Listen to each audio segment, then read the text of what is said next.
Hello, this is Ben Television News Roundup, a compilation of major stories in the week ending. I am Tunde Alabi. The United Kingdom general election of 2015 will be the election to the 56th Parliament.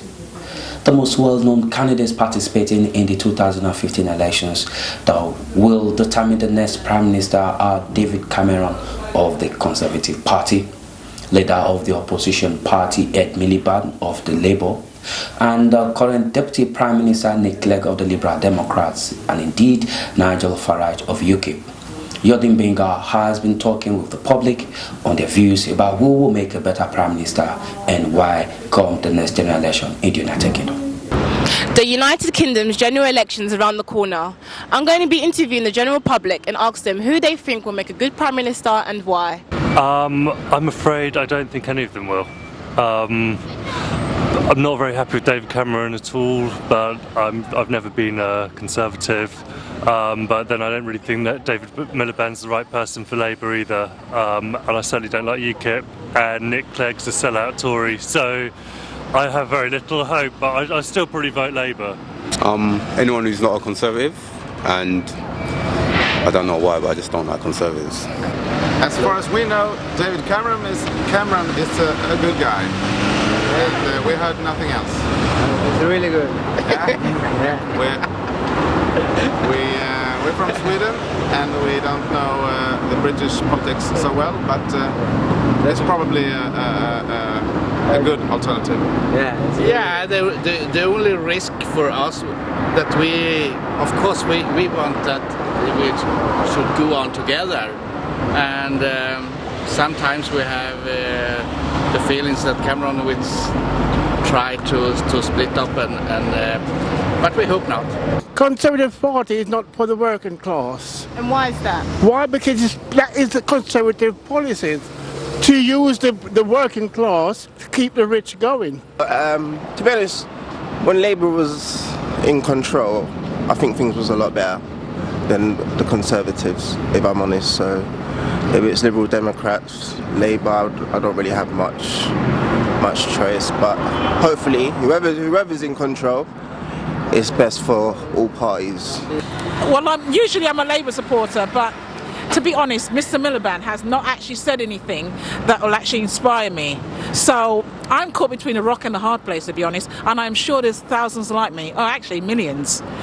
But that's all I've got to say. Well, I think it's very difficult this time about who it actually will be.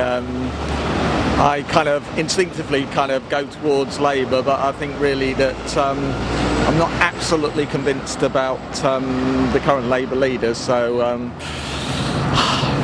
I think it's finely balanced, actually. Yeah, I think if you actually put me on the spot, I would say I would still go with a Labour one, but with a lot of reservations. Today's politician, because they make all promises and they don't deliver. Yeah, and poor people are suffering. Yeah, but they don't care because their plate always full and ours are empty. That's why I don't vote. Well, I'm going for Miliband, Ed Miliband, because he's got some good policies, basically about unemployment and about the economy, and I think Cameron's just lost the plot, basically. He's just totally out of touch. So we need a change. This country needs a change. Well, I don't believe in no government at all. We have to respect the governments, because the Bible did say, pay back Caesar what belongs to Caesar. They are there, but we don't get involved because we are no part of the world. We are in the world, but we don't get involved in nothing. We pay their tax, but we're not going to vote for nobody. We believe in God's kingdom is the only hope for mankind. Man is not going to make this world better. This world getting worse and worse every day. I'm Yodi Benga and this is Ben TV.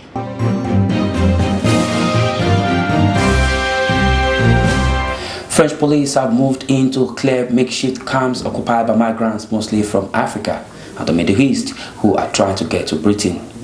Road and sea access to the port were blocked after they obtained a court order for the camps to be disbanded.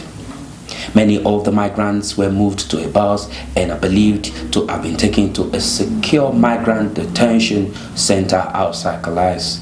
The migrants have been sheltering under plastic bags and sheets without water, power, or even enough food. There are estimated to be around 1,000 refugees living on the northern French coast. From politics to economy, business, technology, the totality of what makes man is what we bring to you here on this Punch. We give you the information that you need, from business to economy to politics to technology, and that's all we do here on this Punch, from the beginning to the end, and that is why we are there. Keep watching this Punch from Ben Television. And today I'll be your host. And in another news, as the world wakes up to the Ebola virus currently causing several deaths across some African countries, 763 people have been infected with the deadly Ebola virus, and 468 of these are already dead. The outbreak started in Guinea and now in Liberia and Sierra Leone. Officials have said the virus is now the biggest and most deadly Ebola outbreak the world has ever seen. Ebola kills up to 90% of those infected. There's no vaccine or cure at the moment. It spreads through contact with an infected person's bodily fluids. Health officials said that the way to stop an outbreak is to isolate those who have it and ensure no one else is exposed to it. Ebola is a fever which can start suddenly with high temperature, diarrhea, and vomiting. Some people fight the virus and survive it, but most do not. They start bleeding internally and externally and eventually shutting their organs down.